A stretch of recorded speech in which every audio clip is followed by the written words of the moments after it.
ijahe kumama. Iyazi ukuthi umama noma enabo laba kodwa nalaba unabo. Uthe badinda kodwa bembekela. Athi hayi nawe uyahlupha umdibhathi kodwa umkhomba aphi.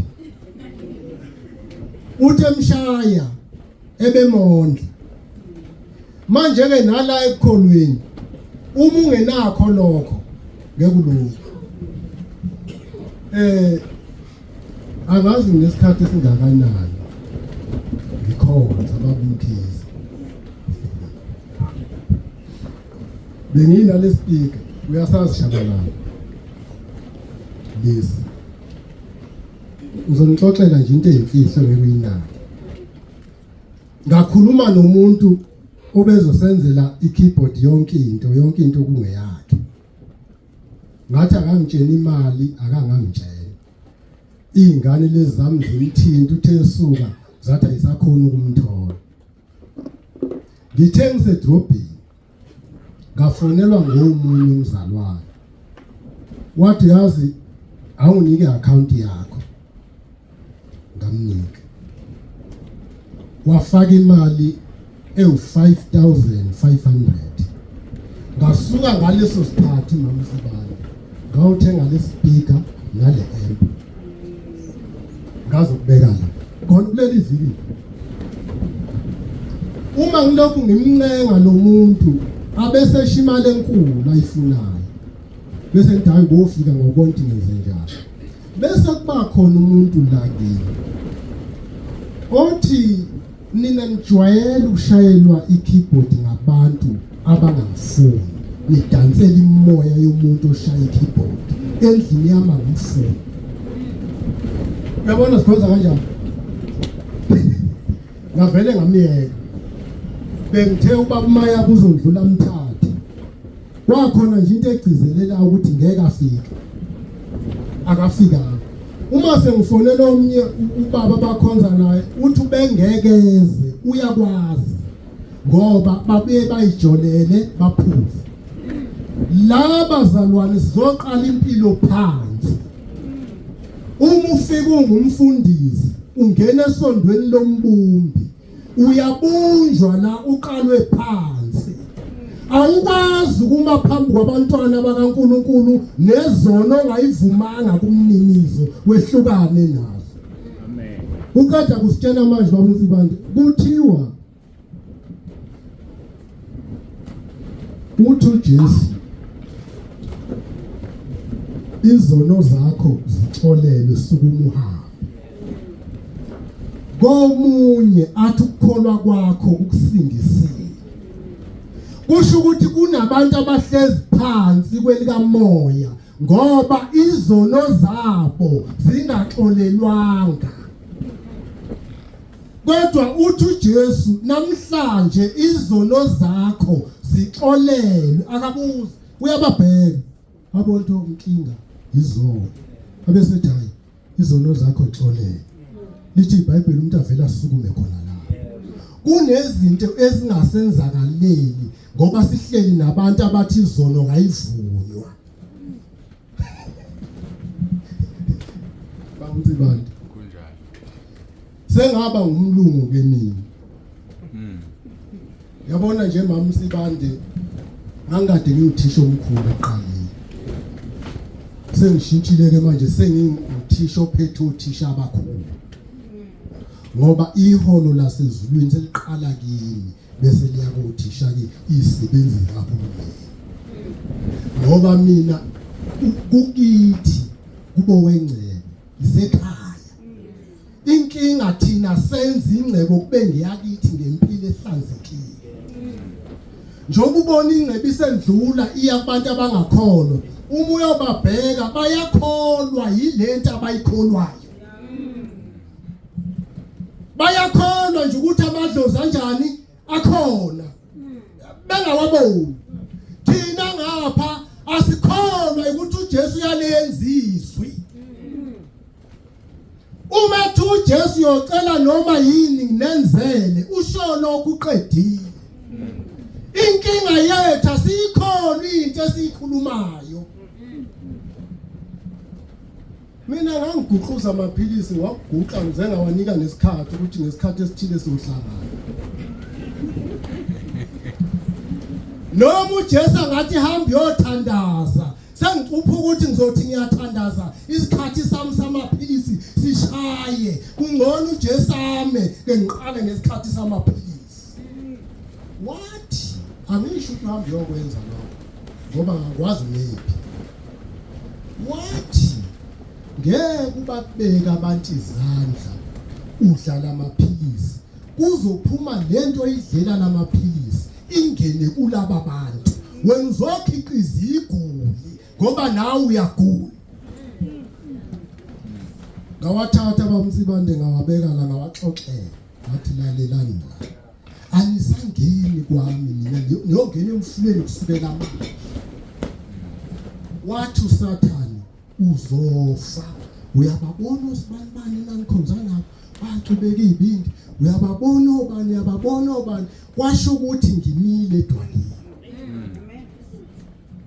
uJesu ufuna ungene emlilweni ukuze asukuma azokulekelela laba bafana abathathu kudinga ukuthi bangene abakhulumanga bengaphandle wena thatha isinqumo sokuthi weJesu angikwazi ukugula nawe uphakathi kwami angikwazi ukuthatha wena ungitshela ukuthi noma ngifa ngiyophila kodwa ngibe ngigula ngingakafi usumvusi usuyeka izolo nokuhleba befundisi uyabona moke wahleba inceku kaNkulunkulu lithi iBhayibheli noma yona uNkulunkulu akafuni ngayo umuhleba yona babumkhize usukume endleleni kaNkulunkulu udirect inceku ukuthi ayishonele ngezinto oyikhulumayo ngoba mazifika kuyo iyalimala kahle kahle yekani ukutshela inceku kaNkulunkulu izinto ezikhulunywa ngazo angiphinde uma babonsibanda umuntu ekutshela ngento ohletshwe ngayo mamsibanda usuke kufaka umkhonto ngoba lento izongena uSathane yenza ibhibhe bese ukhathazeka kanti uthi uNkulunkulu ungakhathazeki ngalutho lesi sikhathi usukhathazekile useyajabula uSathane ngoba usuwenza ipurpose yakhe sekufanele uma phambi kwabantu uqale ngalento kaSathane ayishilo so ke musana ukusitshena lutho noma bangilalele endleleni noma bangilalele phi lo phila kimi uzongitshena ukuthi namhlanje ungaphumi ngapha phuma ngapha ayibonge Nkosi Yesu Kristu inkosi kuthiwa siyibandla elidukayo kusho yonke into wamzibani nami ngithuke sengifaka ivoice yami lapho ngathi wow losho lokho aphume kule group angaphinda ke uyothi mase decide ukukholwa abese uyangena ngoba awukwazi ukuba ngumzalwane kwesinye isikhathi bamsibande sidayiswa yibo labesihamba nabo uhambe nomuntu oWujuda uyayiqoqa imnikelo kodwa umelene nomuntu ahamba naye uthola ukuthi babonsibanda uhamba nekholwa futhi lawo makholwa yamfutha umthetho wawo angakwenzela yonke into wabeke phambili abemahle wabeke emva bemahle kodwa indlela yawo iyokudayisa ngo3 rand batsheliwa abantu abekho abantu abazindaba zala ekhaya ngaphandle komuntu okhonza like ongena otshela abantu ukuthi lokubona nje okwethu thina abazalwane ukuthi sikhulekele ingceku njoba ngangibona laba bonsibande kwakwakhiwe izindlu kuyizona eziyistop nonsense zihlala amakholwa athandazana omama abangesenabo baba babehlala endlini eyakhiwe phekwesako kwafike kuyigate lomngeko bese kuba nezindlu ngapha nangapha zikhulekela abefundisi ababefundisa abantu ngokuhamba ngokukamoya nokumesaba uNkulunkulu. Kwafika imoto yathela abantu lapha ababephethwe izifo bengena mamsibande bafike baphile. Kutshaliwe la kunemfino yonke izinto, kunendiza encane eyayibhala ukuthi Potter's House namabhawuza kapetrol. Kunendlu akusiyo le, kunendlu enkulu ingathi surround kanje. Imoto zazithi mayifika zingene ngaphansi bese kukhonzelwa phezulu. Kodwa labo mama bathandaza ubethandaza beshintshana kungavani. Nasebusuku babumsibanda kuvalwa kuyathandazwa kuvalwa. Kodwa akuthandazi noma ubani umuntu. Into eyayenzeka kukhona ikhehla ngangitshela bamsibande ngithi angazi ngenami. Kukhona ikhehla elalimpunga lapho kulendlu. Kodwa babe ngena abantu bengabeki izandla bephile bengabekwanga. uNkulunkulu sekwenze ngabantu abathathu umsibani. Bengabeki athi umuntu ngizwe ufakaza ngokuthi kwathuthisa ife besinje. Nangu mama uMdungu ngangile. Angikaze ni uJesu benginyakazisa ngo12 lizunto engithintayo. Ngingamazi athi mangiphaphama athi thandazela lo mama. Lesikhathi ngithandaza bamsibani ngithola ukuthi usenkingeni ngaleso sikhathi. Akumine ngangithandazela. Wayinyakazisa lo abese ngena olimini ngoba uNkulunkulu uhlala endumisweni yabangcwele. Yingakho ungajwayeli ukuzodumisa la kanti uyazazi ukuthi uxuboni kaphela. Ngoba uzokwenza lento ingayi phambili imelwe ngabantu abanolimo olubili. Yahleba ngapha, xabanisa ibandla ngapha, uyathandaza futhi khona la.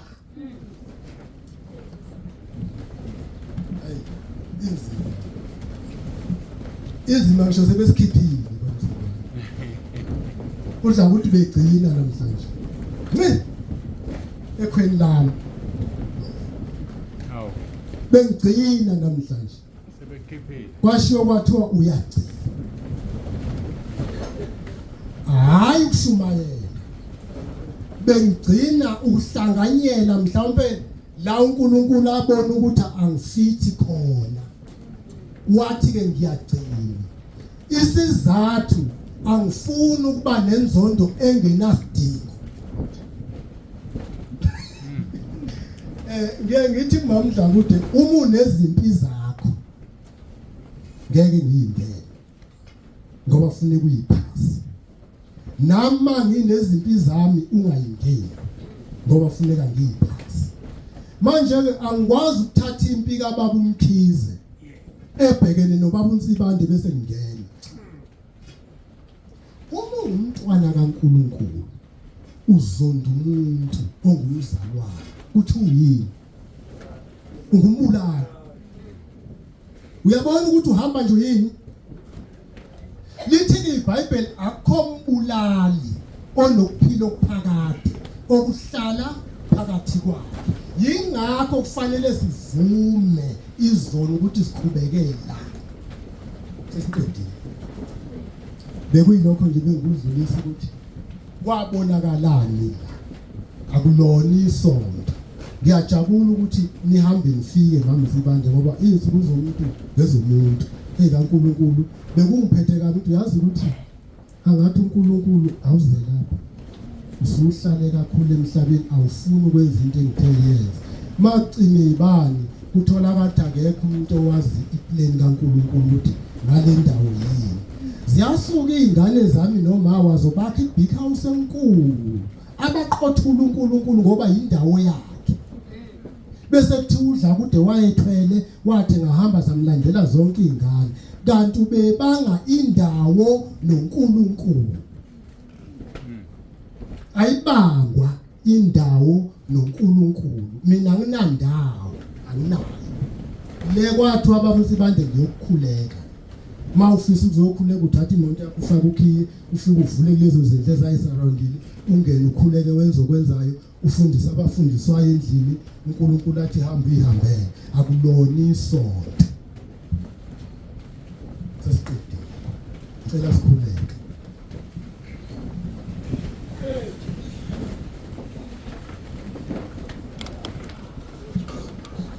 Baba wethu ongcwele nongiyise inkosi yethu Jesu. Baba wethu onamandla wonke, nampa abantwana bakho beze kuwe, abezile kumuntu. Wena uNkulunkulu wayazi le ndawo singakayazi. Wawazi ukuthi ngalolu suku la ngomhla ka-29 sobe sila. Siyakholwa ke ukuthi wena uNkulunkulu ongawaqamba amanga. Uqalile ukusebenza, uqalile ukwakha, wenze konke. Ikuthina ukuvuma intando yakho. Nampo baba sinikeze bona sinabo namhlanje, siyabakhulekela nomama nezinsizwa nezintombi egameni lika Kristu Jesu Inkosi yethu. Amen. Ake ngicele kuMamdla ukuthi azosidirect